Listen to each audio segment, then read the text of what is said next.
రాష్ట్రంలో ప్రధాన విపక్ష పార్టీలన్నీ ఏకమై జగన్మోహన్ రెడ్డి గారిని వచ్చే ఎన్నికల్లో ఎదుర్కోవాలి అని చెప్పి దాదాపు నిర్ణయం తీసుకున్న తర్వాత అటువైపు నుంచి అధికార పార్టీ వైసీపీ అధినేత జగన్మోహన్ రెడ్డి గారు కూడా ప్రతిపక్షాలకు ఎలాంటి అస్త్రాలు ఇవ్వకుండా వచ్చే ఎన్నికల్లో మళ్ళీ అధికారాన్ని నిలబెట్టుకోవాలి అని చెప్పి ఆయన కూడా తన స్ట్రాటజీస్ అమలు చేసుకుంటూ వెళ్తూ ఉన్నారు. ఇందులో ప్రధానంగా ఆయన నమ్ముకుంటున్నది పాజిటివ్ ఓట్ బ్యాంకును అండ్ ఈసారి ప్రతిపక్షాలకు కనీసం అస్త్రాలు కూడా లేకుండా చేయడం కోసం మరో మేనిఫెస్టోను ఈరోజు రాప్తాడులో జరిగే సిద్ధం సభలో విడుదల చేయబోతున్నారు అని వైఎస్ఆర్ కాంగ్రెస్ పార్టీ శ్రేణుల నుంచే బ్రేకింగ్లు వస్తూ ఉన్నాయి. మేనిఫెస్టో అనగానే జగన్మోహన్ రెడ్డి గారి మాటలు ఎవరికైనా రాష్ట్ర ప్రజలు గుర్తొస్తాయి.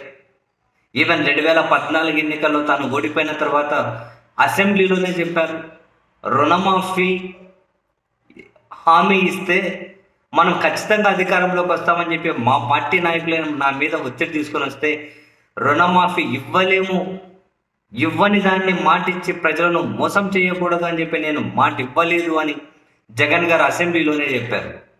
అండ్ 2014లో చంద్రబాబు గారు రుణమాఫీ ఇచ్చి మాట తప్పారు అని ఇప్పటికే జగన్మోహన్ రెడ్డి గారు పదే పదే దాన్ని ఎత్తి చూపుతూ ఉంటారు. అదే 2019 ఎన్నికల దగ్గరకు వస్తే జగన్మోహన్ రెడ్డి గారు ఏదైతే మేనిఫెస్టో ఇచ్చారో ఆ మేనిఫెస్టోలో 99.5% పైగానే అన్ని అమలు చేశాము అని ఆ మేనిఫెస్టో పట్టుకొని ప్రతి గుమ్మం దగ్గరకు కూడా జగన్మోహన్ రెడ్డి గారి పార్టీ నాయకులు వెళ్ళి మాటిచ్చాం, మాట మీద నిలబడ్డాము అని చెప్పి మేనిఫెస్టో పట్టుకొని మరీ వెళ్ళి ప్రచారం చేస్తూ ఉన్నారు. విపక్ష పార్టీలు కూడా జగన్మోహన్ రెడ్డి గారు మాటిచ్చి తప్పాడు అని చెప్పి విమర్శలు చేయడానికి ఎక్కడ ఆస్కారం కూడా లేదు. కాదు కూడదు అంటే ఏదో మద్యపాన నిషేధం గురించి మాట్లాడతారు, కానీ అది ఒక పెద్ద సబ్జెక్టు, తర్వాత డిస్కస్ చేసుకుందాం. ఇక మిగిలిన విషయంలో ఎక్కడ విపక్షాలు మేనిఫెస్టో విషయంలో జగన్మోహన్ రెడ్డి గారిని వేలెత్తి చూపలేరు. అండ్ జగన్ గారిని వ్యతిరేకించే వాళ్ళు కూడా తాను ఇచ్చిన మాట ప్రకారం అన్ని అమలు చేశారు.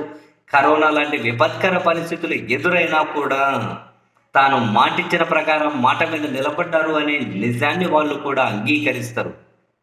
సో ఇదే సమయంలో నెక్స్ట్ ఎన్నికలకు సంబంధించి మరి ఏం హామీలు జగన్ గారు ఇవ్వబోతున్నారు అనే ఆసక్తి రాష్ట్ర ప్రజలందరిలోనూ ఉంది, విపక్షాలలో మరి కాస్త ఎక్కువగానే ఉంది. అండ్ జగన్ గారు ఏం మేనిఫెస్టో ఇచ్చినా ఖచ్చితంగా అమలవుతుంది అని చెప్పి జనాలు నమ్ముతారు. కాబట్టి మరి ఎలాంటి మేనిఫెస్టో ఇస్తారు అని వైఎస్ఆర్ కాంగ్రెస్ పార్టీ శ్రేణుల నుంచి అందుతున్న సమాచారం ప్రకారమే, వాళ్ళు సోషల్ మీడియా వేదికగా చేస్తున్న ప్రచారం ప్రకారమే చూసుకున్న పెన్షన్ పెంచుతారు అని, మహిళలకు అండ్ సీనియర్ సిటిజన్స్ కూడా ఉచిత బస్సు ప్రయాణం అని, వీటికన్నిటికంటే మించి రుణమాఫీ అనే ఒక బ్లాస్టింగ్ నిర్ణయాన్ని ప్రకటించబోతున్నారు అన్నది వైఎస్ఆర్ కాంగ్రెస్ పార్టీ శ్రేణులు పెద్ద ఎత్తున చేస్తున్న ప్రచారం. మరి నిజంగా ప్రకటిస్తారా లేదా అన్నది ఈరోజు మేనిఫెస్టో ప్రకటిస్తే అది తేలిపోతుంది. బట్ వైఎస్ఆర్ కాంగ్రెస్ పార్టీ శ్రేణులే ప్రచారం చేస్తున్నాయి, జగన్మోహన్ రెడ్డి గారు రుణమాఫీని ప్రకటించబోతున్నారు అని. ఆ హామీ కనుక ఇస్తే డెఫినెట్లీ అది ఒక బ్లాస్టింగ్ డెసిషన్.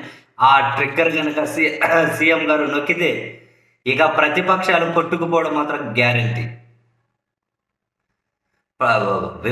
ప్రతిపక్ష తెలుగుదేశం పార్టీ ఇప్పటికే 6 సూపర్ 6 అని చెప్పి 6 హామీలు ఏంటివో మేనిఫెస్టోలో ఇచ్చారు, కానీ అవేమీ జనంలోకి వెళ్ళట్లేదు. అంత కిచిడి అవి జగన్ గారు ఇచ్చినవి, పక్క రాష్ట్రాల్లో ఇచ్చినవి, ఇవన్నీ కాపీ కొట్టి అవి జనంలోకి వెళ్ళట్లేదు.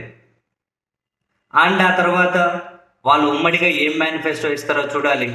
ఒకటైతే ఫ్యాక్టు, మేనిఫెస్టో అనే రన్నింగ్ రేస్ పెట్టుకొని జనాల దగ్గరికి వెళ్తే ఖచ్చితంగా వాళ్ళు జగన్మోహన్ రెడ్డి గారి వైపే నిలబడతారు, అంటే మాట ఇస్తే చేస్తారు అని.